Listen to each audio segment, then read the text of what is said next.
One day, almost without warning, many people begin to notice a quiet change in their legs. They don't feel as light as they once did.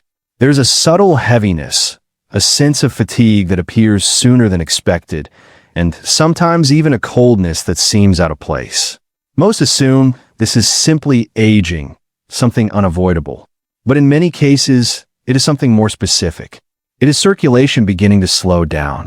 After the age of 50, the body doesn't suddenly stop working. It adapts. Blood still moves, the heart still pumps, but the system becomes more dependent on movement, on muscle activity, and on daily habits. When that movement decreases, circulation begins to struggle, especially in the legs where blood must travel upward against gravity. Before going further, it's important to understand that this information is meant for educational purposes only. These movements are not a replacement for medical treatment. Anyone dealing with conditions like vascular disease, diabetes, nerve-related issues, or unexplained pain should speak with a qualified healthcare professional before trying anything new. And if at any point discomfort, dizziness, or pain appears, the movement should stop immediately. Now, the goal here is not intense workouts or exhausting routines. What truly improves circulation is consistency and smart movement. The body responds far better to gentle, repeated actions than to occasional bursts of effort. And the 5 movements you're about to understand all share something in common. They work with your body, not against it. The first place where circulation often begins to weaken is not the heart, but the ankles. This might seem surprising, but from a biological perspective, it makes perfect sense. Blood traveling to the feet has the longest journey back, and it must move upward against gravity. It cannot do this on its own. It relies on a system built into your muscles, especially the calves, which act like small secondary pumps. Every time you move your ankle, whether you lift your heel, point your toes, or rotate your foot, the surrounding muscles contract and relax. This action gently squeezes the veins, pushing blood upward step by step. When this movement becomes limited, that pumping system slows down and blood begins to linger in the lower legs. This is when people start to feel heaviness, swelling, or tiredness that wasn't there before. What makes ankle movement so powerful is not strength, but repetition and control. This is not about pushing yourself hard. It's about reminding your body how to move blood efficiently again. Even something as simple as slowly lifting your heels off the ground and lowering them back down, or rotating your ankles in a controlled circular motion, can reactivate this natural pumping system. Science consistently shows that low-intensity, repeated muscle contractions are extremely effective at improving venous return. In simple terms, small movements done regularly can move blood better than intense effort done occasionally. This is especially important after 50, when the body responds better to consistency than to force. There's also another layer to this that most people never consider. The ankle joint is filled with tiny sensors that constantly communicate with the brain. These sensors tell your body where your feet are, how you are positioned, and how to adjust your balance. When you begin to move your ankles more intentionally, these signals become sharper. As a result, your nervous system becomes more active and more precise. Muscles begin to fire in better coordination, and this improved timing directly supports circulation. Blood flows more smoothly not because of pressure, but because everything is working together in the right sequence. Over time, gentle ankle movement also helps maintain flexibility in the joints and surrounding tissues.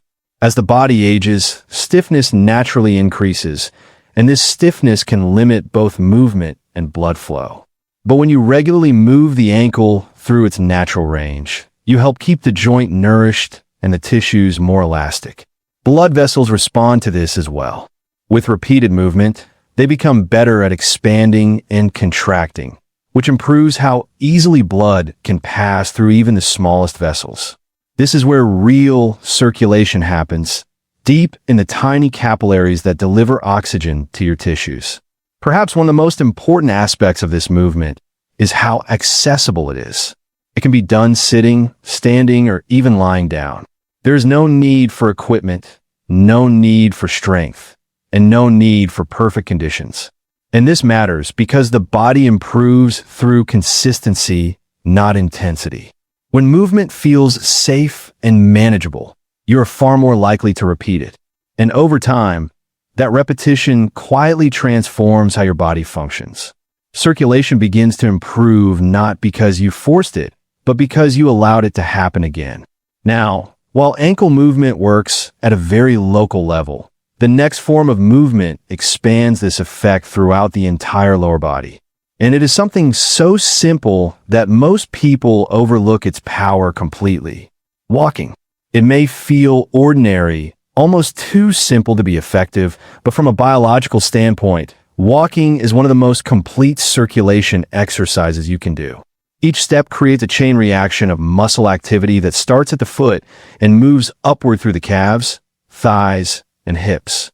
With every step, muscles contract in a coordinated rhythm, compressing veins and pushing blood upward in pulses. This repeated action trains your circulatory system to work smoothly instead of struggling.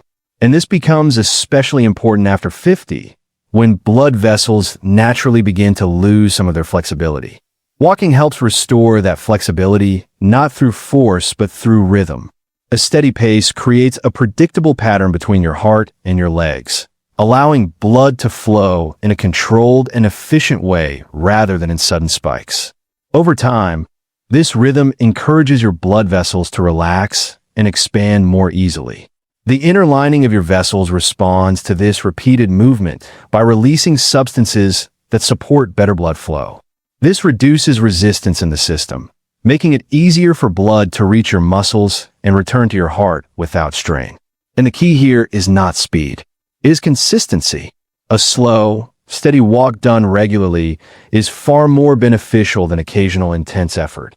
The body adapts to patterns, and when you give it a consistent rhythm, it learns how to respond more efficiently. Walking also keeps your nervous system engaged in subtle but important ways. Every step requires balance, coordination, and awareness of your surroundings. Your brain is constantly adjusting your posture and movement, making sure each muscle activates at the right time. This timing is critical for circulation. When muscles contract in the correct sequence, blood is pushed upward more effectively. But when movement becomes irregular or infrequent, this coordination begins to weaken and circulation becomes less efficient. Walking restores that coordination. It reconnects the communication between your brain, your muscles, and your blood flow. And there's still more happening beneath the surface. As you continue walking, your body is not only moving blood through the veins, it is also supporting another system that often goes unnoticed, yet plays a major role in how your legs feel: the lymphatic system. Unlike the circulatory system, which has the heart to pump blood, the lymphatic system depends entirely on movement. Every step you take helps push lymph fluid upward, preventing it from collecting in the lower legs. When this fluid begins to stagnate, it can create a feeling of heaviness, tightness, or even mild swelling. But with regular walking, this system stays active, helping your legs feel lighter and more responsive over time. This is one of the reasons why even a short, gentle walk can leave you feeling noticeably better. It's not just your muscles working, it's your entire fluid system beginning to move more freely. There's also something interesting that happens when you change your environment while walking. When you walk outdoors, especially on slightly uneven ground, your body is forced to adapt constantly. Small variations in the surface, changes in direction, and visual input all challenge your balance and coordination. These subtle challenges activate more muscles, especially the smaller stabilizing ones that often remain inactive during flat, predictable movement. As more muscle fibers engage, circulation improves further because more areas of the leg are contributing to the upward movement of blood. Over time, walking becomes more than just a way to get from one place to another. It becomes a continuous conversation between your body and its environment. Each step teaches your system how to adapt, how to coordinate, and how to maintain flow under changing conditions. And then there's the effect on the mind, which directly influences the body in ways many people underestimate. When you walk regularly, especially at a calm and steady pace, your stress levels begin to decrease. Stress hormones, which tend to tighten blood vessels and restrict circulation, start to drop. At the same time, your body shifts toward a more relaxed state, allowing blood vessels to open more freely. Your breathing deepens, your heart rate stabilizes, and your entire system begins to operate more smoothly. In this state, circulation improves not because you're forcing it, but because you have removed the resistance that was holding it back. In this way, walking becomes more than just physical movement. It becomes a full-body reset, supporting circulation through rhythm, coordination, and calmness working together. But movement doesn't always have to look like walking to be effective. Sometimes one of the most powerful ways to improve circulation is through a movement so simple that most people perform it every single day without ever thinking about it. The act of standing up and sitting back down. At first glance, this may seem too basic to matter. But when you look at what is happening inside the body, it becomes clear just how powerful this movement really is. Each time you rise from a seated position, your body activates some of the largest muscles you have, the thighs and the glutes. These muscles require a sudden increase in blood flow to perform the movement. And in response, your circulatory system reacts immediately. Blood vessels expand. Blood is pushed more forcefully through the legs, and the return flow back toward the heart becomes stronger and more efficient. After the age of 50, this becomes especially important.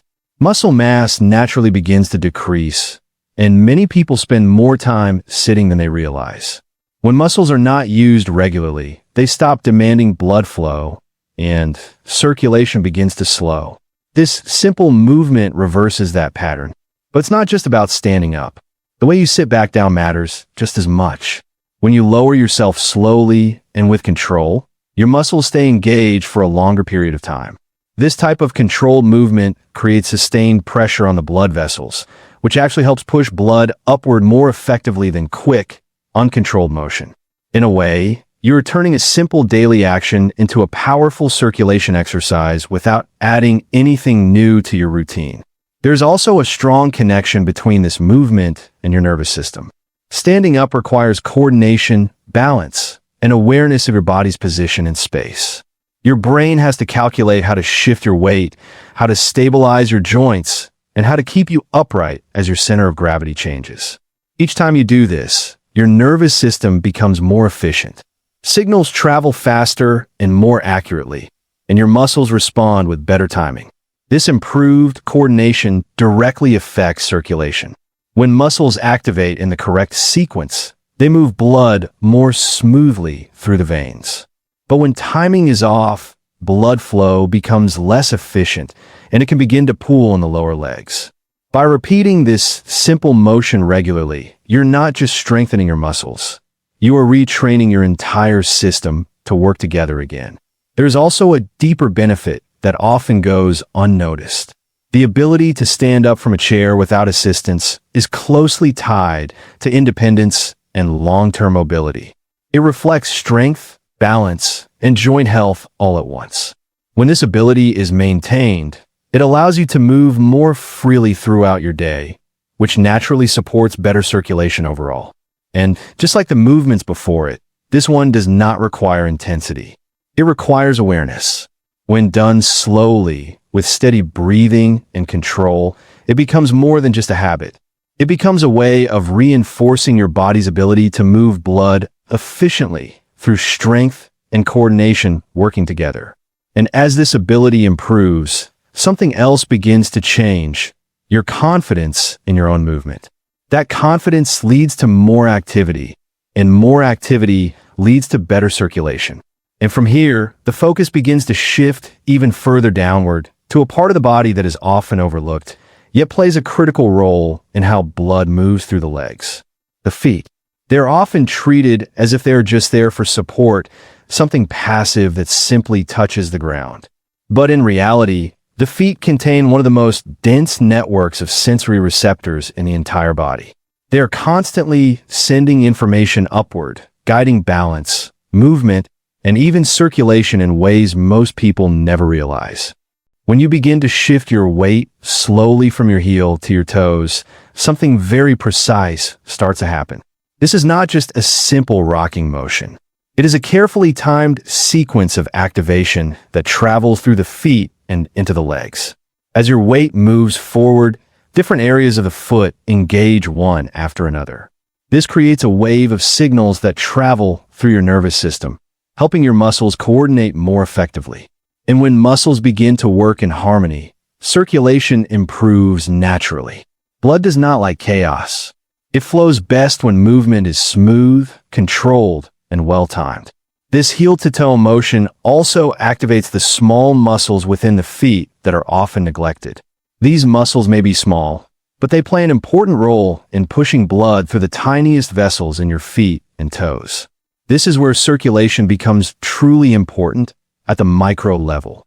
Because it is in these smallest vessels that oxygen is delivered, nerves are supported, and tissues are maintained. When circulation at this level improves, people often notice that their feet feel warmer, more responsive, and less fatigued. At the same time, this movement gently stretches and engages the plantar fascia, a thick band of tissue along the bottom of the foot.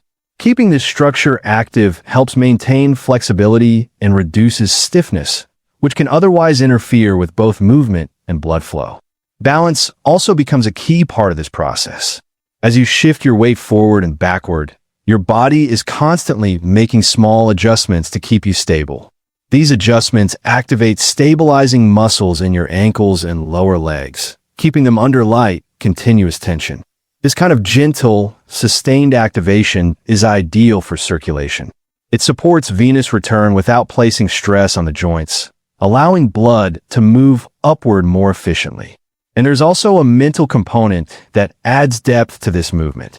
When you slow down and pay attention to how your feet are contacting the ground, you begin to notice subtle sensations that are usually ignored. Pressure shifts, muscle engagement, balance changes, all of these become clearer. This awareness strengthens the connection between your brain and your body. And when that connection improves, movement becomes more precise, more efficient, and more supportive of circulation. This is something science is beginning to understand more deeply, that attention itself can influence how the body functions. When movement is done mindfully, the nervous system supports it more effectively. The beauty of this motion is that it can be done almost anywhere. Standing in place, waiting, or even taking short breaks during the day, you can use this simple shift of weight to keep blood from settling in your lower legs. It doesn't require effort. It requires intention. And over time, this small, consistent action helps restore a sense of balance, both physically and internally.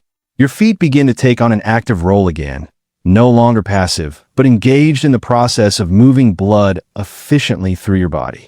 And then, after movement, after activation, after all the effort your body puts into keeping blood flowing, there comes something equally important: rest. Not the kind of rest that comes from inactivity without purpose, but a form of rest that actively supports circulation in a different way. This is where leg elevation comes in. At first, it may seem like doing nothing, simply lying down and raising your legs above the level of your heart. But what appears simple on the outside is actually deeply effective on the inside. Throughout the day, gravity constantly pulls blood downward into your legs. Over time, especially if movement is limited, this can lead to pooling, pressure, and discomfort. But when you elevate your legs, you temporarily change this relationship with gravity. Instead of working against you, gravity begins to help you. Blood that has been collecting in the lower limbs is now given an easy path back toward your heart. Pressure in the veins decreases, and the entire system gets a chance to reset. Many people notice a sense of relief almost immediately. The heaviness fades, the pressure reduces, and the legs begin to feel lighter. But the benefits go beyond just blood flow.